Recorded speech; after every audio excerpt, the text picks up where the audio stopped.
Patriarcas e Profetas. Capítulo 39. A conquista de Bazã. Depois de passarem para o sul de Edom, os israelitas voltaram-se para o norte e novamente volveram o rosto em direção à terra prometida. Seu caminho agora se estendia por uma planície vasta, elevada, batida pelas aragens frescas e agradáveis das colinas. Foi isto uma mudança oportuna do vale ressequido, através do qual tinham estado a viajar, e avançaram eufóricos e esperançosos. Tendo atravessado o ribeiro Zered, passaram para o oriente da terra de Moabe, pois tinha sido dada esta ordem: Não molestes a Moabe, e não contendas com eles em peleja, porque te não darei herança da sua terra, porquanto tenho dado Ar aos filhos de Ló. E a mesma determinação foi repetida com relação aos amonitas, que também eram descendentes de Ló. Ainda avançando para o norte, as hostes de Israel logo chegaram ao país dos amorreus. Este povo forte e belicoso ocupava originariamente a parte sul da terra de Canaã. Mas, aumentando em número, atravessaram o Jordão, fizeram guerra aos moabitas e obtiveram posse de parte de seu território. Ali se fixaram, mantendo domínio indiscutível por toda a terra, desde o Arnon para o norte até o Jaboque. O caminho para o Jordão, pelo qual os israelitas desejavam prosseguir, estendia-se diretamente através desse território. E Moisés enviou uma mensagem amigável a Seom, o rei amorreu, em sua capital. Deixa-me passar pela tua terra, somente pela estrada irei. Não me desviarei para a direita, nem para a esquerda. A comida que eu coma, vender-mas-ás por dinheiro, e dar-me-ás por dinheiro a água que beba. Tão somente deixa-me passar a pé. A resposta foi uma decidida recusa. E todos os exércitos dos amorreus foram convocados para se oporem à marcha dos invasores. Esse formidável exército aterrorizou os israelitas, que estavam mal preparados para um encontro com forças bem armadas e disciplinadas.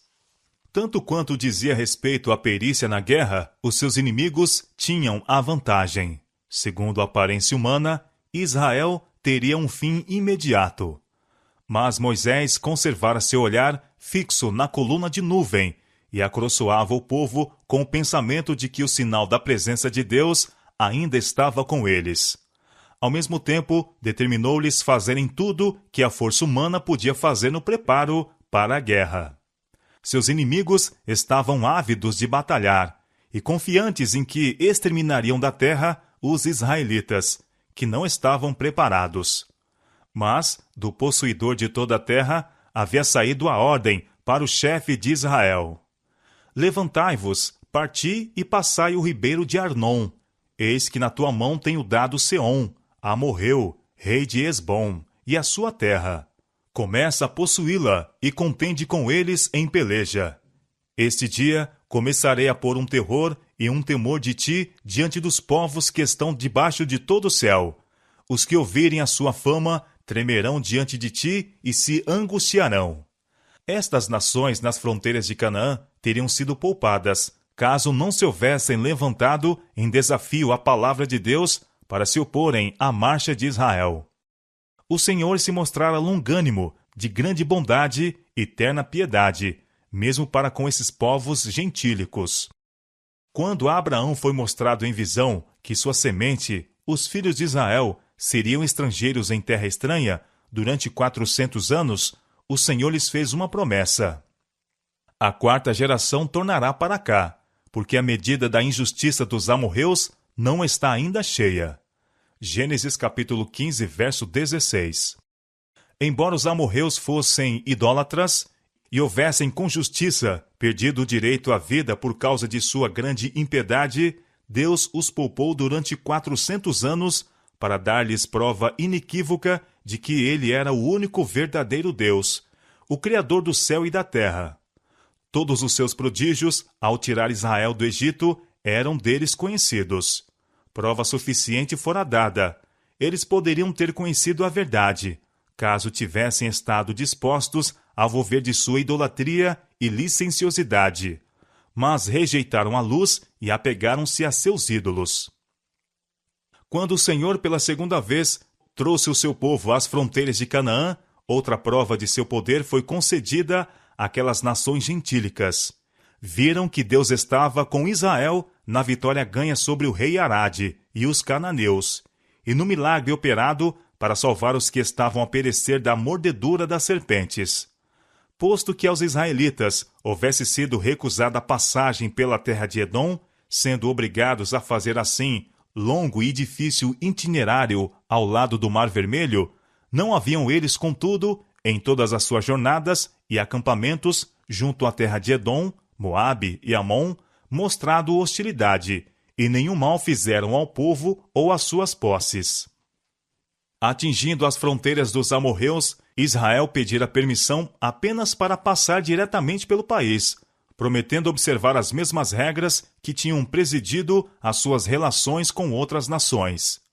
Quando o rei amorreu recusou satisfazer este atencioso pedido e arrogantemente reuniu seus exércitos para a batalha, sua taça de iniquidade estava cheia, e Deus agora exerceria seu poder para o subverter. Os israelitas atravessaram o rio Arnon e avançaram contra o adversário. Travou-se um combate, no qual os exércitos de Israel foram vitoriosos, e prosseguindo com a vantagem adquirida, logo ficaram de posse do país dos amorreus. Foi o capitão do exército do Senhor que venceu os inimigos de seu povo, e teria feito o mesmo 38 anos antes, se Israel houvesse nele confiado. Cheio de esperança e ânimo, o exército de Israel avançava ardorosamente e, jornadeando ainda em direção ao norte, chegaram logo a um país que bem poderia pôr à prova seu ânimo em Deus. Diante deles se achava o poderoso e populoso reino de Bazã, cheio de grandes cidades de pedra que até hoje provocam a admiração do mundo. 60 cidades, com altos muros, portas e ferrolhos, além de outras muitas cidades sem muros. As casas eram construídas de enormes pedras negras, de tamanho tão formidável que tornava os edifícios absolutamente inexpugnáveis a qualquer força que naqueles tempos pudesse ser levada contra eles. Era um território repleto de cavernas desertas, fundos precipícios, abismos iantes e fortalezas rochosas. Os habitantes desta terra, descendentes de uma raça de gigantes, eram de estatura e força maravilhosas, e tão notados pela violência e crueldade que eram o terror de todas as nações circunvizinhas, e isto ao mesmo tempo em que Og, rei do país, era notável pela estatura e proeza, mesmo em uma nação de gigantes. Mas a coluna de nuvem moveu-se para a frente, e guiando-se por ela, as hostes hebreias avançaram para Edrei, onde o rei gigante, com suas forças, esperava a sua aproximação. Og havia habilmente escolhido o local para a batalha. A cidade de Edrei estava situada à margem de um tabuleiro que se erguia abruptamente da planície e coberto de rochas ponteadas vulcânicas. A ela só se podia chegar por veredas estreitas, íngremes e difíceis de subir. Em caso de derrota, suas forças poderiam encontrar refúgio naquele deserto de rochas, onde seria impossível aos estrangeiros seguirem-nas. Confiante no êxito, o rei saiu com um imenso exército para a planície aberta. Ao mesmo tempo, aclamações de desafio eram ouvidas do tabuleiro acima, onde se podiam ver as lanças de milhares ávidos pela refrega. Quando os hebreus olharam para a figura excelsa daquele gigante de gigantes, assomando por sobre os soldados de seu exército, ao verem as hostes que o rodeavam e a fortaleza aparentemente inexpugnável, atrás da qual milhares invisíveis estavam entrincheirados, o coração de muitos em Israel estremeceu de temor. Moisés, porém, estava calmo e firme. O Senhor dissera com relação ao rei de Bazã: Não temas, porque a ele e a todo o seu povo e a sua terra tenho dado na tua mão. E far-lhe-ás como fizeste a Seom, rei dos amorreus, que habitava em Esbom. Deuteronômio capítulo 3, verso 2. A fé calma de seu chefe inspirava ao povo confiança em Deus. Em tudo, contavam com seu onipotente braço, e ele os não desamparou. Nem poderosos gigantes, nem cidades muradas, exércitos armados, nem pétreas fortalezas poderiam subsistir perante o capitão das hostes do Senhor. O Senhor guiou o exército, o Senhor desbaratou o inimigo, o Senhor venceu em prol de Israel. O rei gigante e seu exército foram destruídos, e os israelitas logo tomaram posse de todo o país. Assim se obliterou da terra aquele povo estranho, que se dera à iniquidade e à idolatria abominável. Na conquista de Gileade e Bazã, havia muitos que se recordavam dos acontecimentos que quase 40 anos antes haviam em Cádiz condenado Israel à longa peregrinação no deserto. Viam que o relato dos espias concernentes à terra prometida era correto em muitos respeitos. As cidades eram muradas e muito grandes, e eram habitadas por gigantes, em comparação com os quais os hebreus eram simples pigmeus. Mas podiam agora ver que o erro fatal de seus pais fora não confiar no poder de Deus. Isto apenas os impedira de entrar de pronto na boa terra. Quando a princípio se estiveram preparados para entrar em Canaã, este empreendimento era acompanhado de muito menos dificuldades do que agora. Deus prometera a seu povo que, se obedecessem à sua voz, ele iria adiante deles e por eles combateria, e enviaria também vespões para expelir os habitantes da terra. O temor das nações não tinha sido geralmente suscitado, e pouco preparo fora feito para resistir à sua marcha. Mas, mandando o Senhor agora Israel ir avante, deviam avançar contra adversários vigilantes e poderosos, e contender com exércitos grandes e bem adestrados, que tinham estado a preparar-se para resistir à sua aproximação. Em suas competições com Og e Seom, o povo fora trazido sob a mesma prova, debaixo da qual seus pais fracassaram tão assinaladamente. Entretanto, a prova era agora muito mais severa do que quando Deus ordenara a Israel que avançasse.